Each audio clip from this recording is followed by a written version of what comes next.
Good morning and welcome to this very special unveiling and celebration of an important piece of Union Station's history and our railroad history. I'm George Costello, President and CEO of Union Station, and on behalf of our Board of Directors and all of our professional team, we'd like to welcome you here for this special moment. And I'd like to give a special welcome to everyone that's watching us virtually on our Facebook pages and all of our friends and associates at GEHA. This year has thrown us into unexpected realities, needless to say. And I want to assure you that Union Station is ready to welcome you back when you want to come back. We're thinking of all of you that are not with us today, and we are continuing to make sure that Union Station is strong and ready to go when you're ready to come back. We want to continue to provide you with a confident, enriching experience, and that's what we've been doing since we closed a few months ago. I want to take this off if you don't mind. Thanks. It's getting there.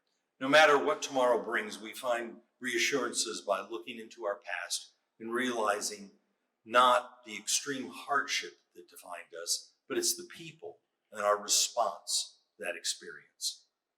And part of our response throughout our history has been to capture at the presence of the story of the real people of our community. We want to tell the story of their imagination, their innovation, their determination and resilience that made our community what it is today, but has allowed Union Station to stand strong for well over 106 years. Against that backdrop, we're here to expand on that story with all those elements and much more. This is a story of the RPO, the romance of mail and rail, the story that includes Union Station from the moment that we opened in 1914. I say expand a story because in fact in 1999 when we reopened Union Station, there was a plaque remembering the Railway Mail Clerks Association that was supported by GEHA. That plaque was over on our skywalk, and it got lost during renovation of a few years ago. There was one gentleman by the name of Charles Stevens, a retired RPO clerk, who was diligent and wanted to remind us of that story. And he worked closely with Denise Morrison and our curatorial team, and we found that plaque. And it's in this exhibition that reminds us of the past and the individuals that we've worked with. But we promised him that we would expand on that story and tell the real story, not just a plaque with names. Stories behind those names. Now, before we go any further, it's critical for you to know that none of this happens without tremendous support of individuals, foundations, corporations, who not only value what we do and value the people, but put particular priority on ensuring that Union Station remains vibrant and relevant for the next 100 years. Because we most certainly have countless stories yet to tell. We started this project with the 100th anniversary exhibition, and we've added more and more. And today, one of our largest expansions of our 100th anniversary story. Specifically, this one relates in particular exhibit to our good friends at GEHA. Again, they saw the opportunity and wanted to be part of this story, to tell the story of individuals. Indeed, this is also the story and one that demonstrates how much local history is intertwined with local businesses and the associates that work in those businesses. Speaking of circumstances, I want to tell you a little bit about how this all happened. I think we have to blame the Kansas City Chiefs for this marriage. I can't believe it was almost probably 9-10 months ago. Darren and I and Shan were sitting at Harvey's having breakfast. And we were talking about the upcoming parade and the wonderful opportunities that could happen. And we started carrying on a conversation, and Darren was explaining to us the story of GEHA, and it hit a bell about what we wanted to tell. And the story went on, and from that breakfast, They were a great supporter of ours during the Super Bowl parade, assisted us in carrying us through these kind of challenging times, but also has brought us to this day. Hard to believe that in a very short time, the professionals put together a really rich story that tells the story of individuals. So we came together and worked together and brought this to reality. Now, ladies and gentlemen, I'd like to introduce you to the president and CEO of GEHA, Darren Taylor. Darren, would you join us, please?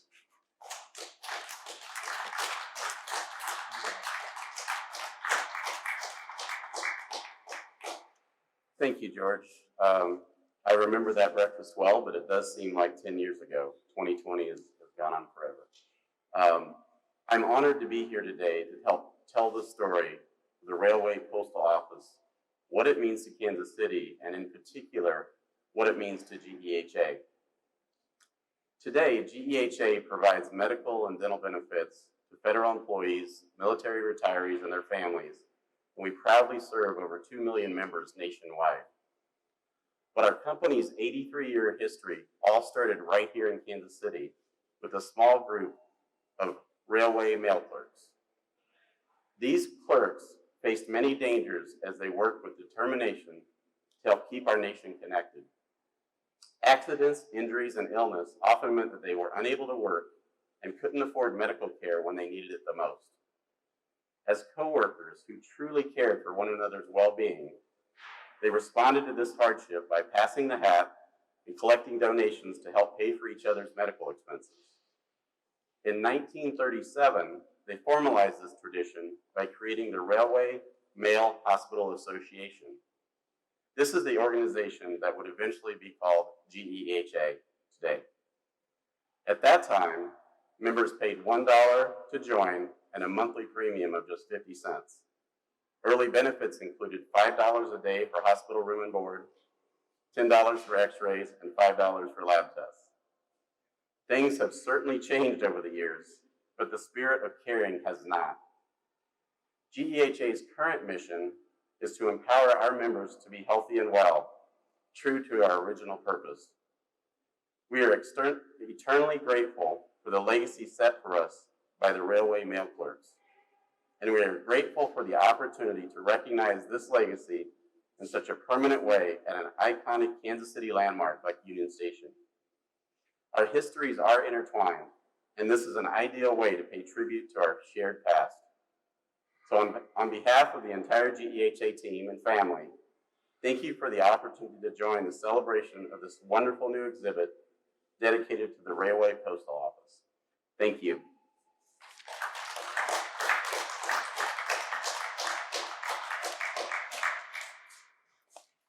Thank you, Darren, and thank you to all the GEHA associates that are watching today and for your support.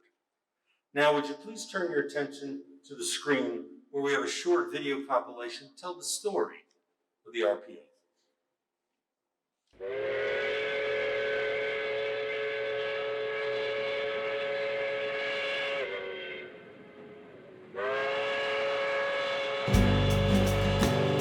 The mail flew down the rail at 100 miles per hour with a 484 pulling at full power. Just behind the engine, they were sorting every letter. Who can tell me when the mail moved any better? RPO for 100 years. That's how the mail flowed. RPO catching and throwing your letters as the train rocked and rolled. Well, they'd head out to La Junta, Memphis and Albuquerque, each day and each year, building up Kansas City. 200 trains and thousands of clerks in their RPO cars, always ready to work. RPO for 100 years. That's how the mail flowed. RPO catching and sorting your letters as the train rocked and rolled.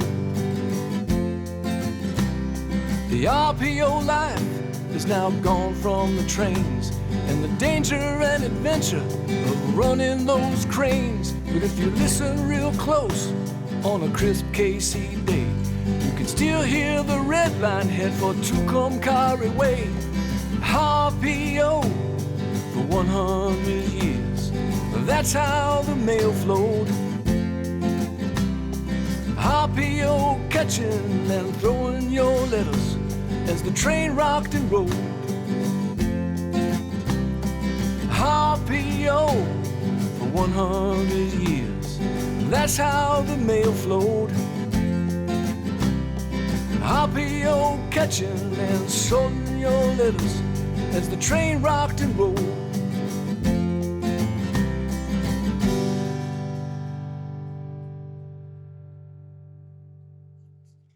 So history indeed is alive at Union Station. Now, we've referred several times that 100 years ago, the RPO story is certainly one of innovation and technology. How fitting it is here again as we look to the past, as we educate youth in our science center.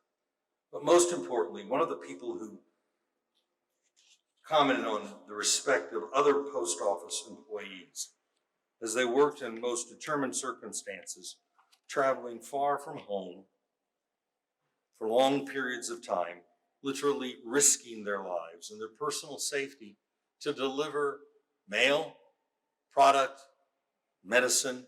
Sounds like today. How interesting. There were individuals and families that became a community. They also endured those hardships and the separation of uncertainty. Fortunately, we still have many of those family members available to tell the story of their mothers and fathers, their parents and grandparents, to tell the story of real people. I'm lucky today to introduce to you, we have one of those family members with us, a well-known historian, a local attorney who grew up in an RPO family, an RPO home. Ladies and gentlemen, would you please welcome Dan Sturdivant to share a few of those memories of his day and the story of the RPO. Dan?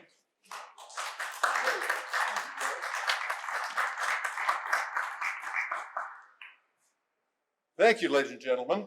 My name is Dan Sturdivant. My father was a railway mail clerk. He got the job in 1937. It was a great job in 1937. He was raised in Dodge City, Kansas, and I remember him talking about watching the huge billowing dust bowls, clouds coming across the western horizon, making it tough for the people to live in western Kansas. In 1941, my father met my mother at a railway mail clerk dance here in Kansas City. In 1952, I remember walking, I was probably 4 or 5. I remember walking around here someplace in this huge building, and it was dark. It was 5:30 in the morning. We were walking towards east part of this building. My brother Steve, my mother and father and I, as we walked, and the message was to remember this because this is where your father gets on the train. And for 11 hours, then, Dad would sort the mail on the train as the train traveled west, in this instance, across Kansas to La Junta, Colorado. The men had in front of them, there were 6 or 8 men, typically in a railway mail car, and my dad had to practice that.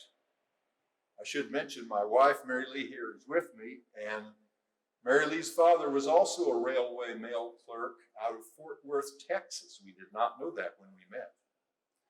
So as the train traveled west, my father would have about 100 cubicles, 100 small cubicles in front of him, and the huge bags of mail, we show back there, the huge bags of mail would be dropped off from the various cities along the way.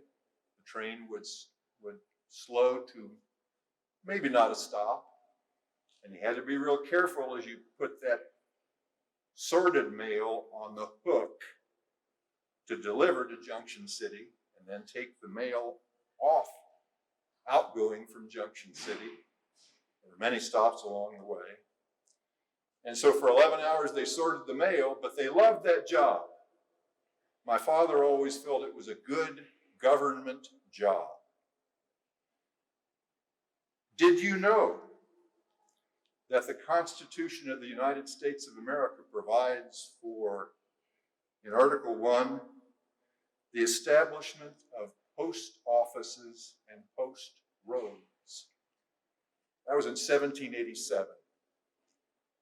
The Postal Service bringing our country together in the United States of America. So I very much value this opportunity to talk about my father, my wife's father, my mother's father. They were all part of a proud tradition of the railway and mail service. Thank you.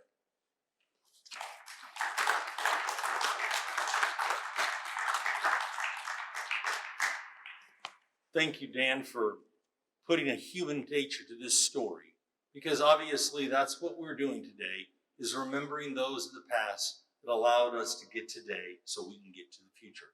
And how appropriate it is that we're in the post office now of Kansas City, where people are coming daily, as you've seen them, and their P.O. boxes. Today, those individuals are our heroes. They're the ones that are keeping us moving and keeping things happening in our world.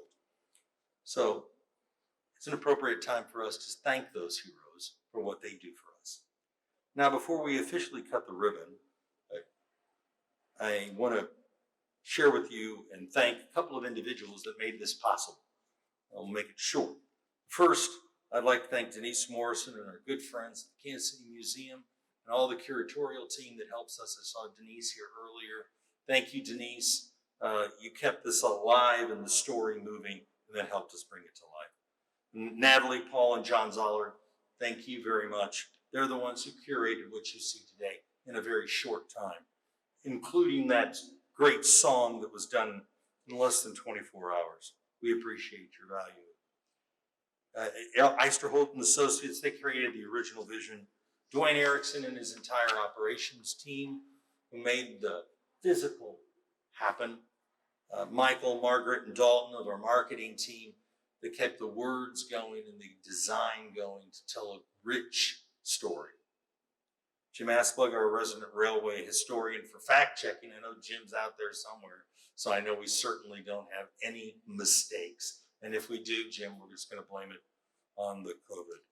And our affiliate partnerships with the Smithsonian Institution. We are a Smithsonian affiliate, and we worked with them. And we'd like to thank Michael and Marlis Haverty for their continued support of Union Station through the Smithsonian and this exhibition. And most profoundly, Darren, Shannon, Taylor, and your entire GEH team for coming not only with your financial support, but with your moral support and an emotional support that helps us tell that story to our community. Again, thank you for joining us today. We are strong because of you, but we will be stronger with you. And I think that's what our community is doing right now.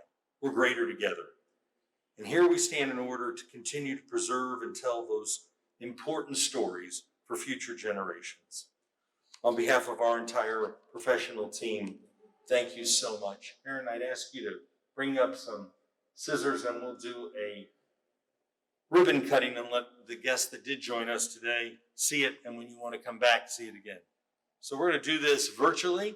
We'll stand distance, social distance, to open this up.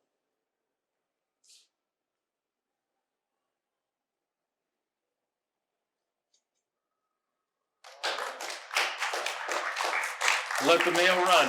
Darren, thank you so much, and to all of our associates, thank you. Enjoy the day.